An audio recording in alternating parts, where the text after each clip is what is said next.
ថ្ងៃរះឡើងខ្ញុំចេញដើរតាមផ្លូវក្រហមជីវិតក្រីក្រតែបេះដូងមិនធ្លាប់ចុះចាញ់មនុស្សជុំវិញខ្ញុំសើចថាខ្ញុំគ្មានតម្លៃតែខ្ញុំនៅតែដើរទោះផ្លូវមុខពេញដោយភ្លៀងភក់ខ្ញុំគ្មានឡានថ្មីគ្មានផ្ទះធំដូចគេមានតែសុបិនមួយថ្ងៃណាមួយនឹងល្អជាងនេះយប់ណាមួយ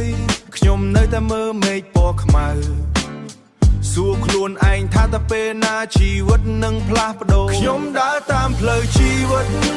អត់មានអ្នកណាជួយទឹកភ្នែកលាក់ក្នុងចិត្តគ្មានអ្នកណាឃើញបេះដូងខ្ញុំបែកតែខ្ញុំនៅតែស៊ូថ្ងៃណាមួយពិភពលោកនឹងស្គាល់ឈ្មោះខ្ញុំមិត្តខ្លះទៅឆ្ងាយស្នេហ៍ខ្លះក៏ចេញពេលដឹងថាខ្ញុំក្រតែខ្ញុំមិនបោះបង់សូបិនដែលខ្ញុំមានព្រោះថ្ងៃណាមួយខ្ញុំនឹងឈ្នះជីវិតខ្ញុំសរសើរបទនេះពីរឿងពិតក្នុងចិត្ត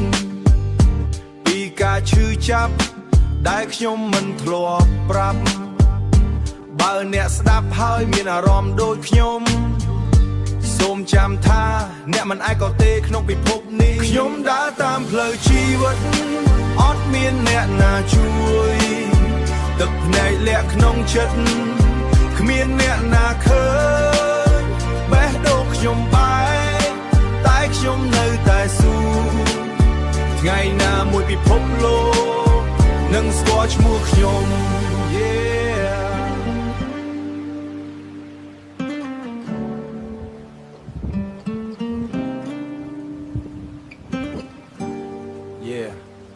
ពីក្មេងក្រីក្រ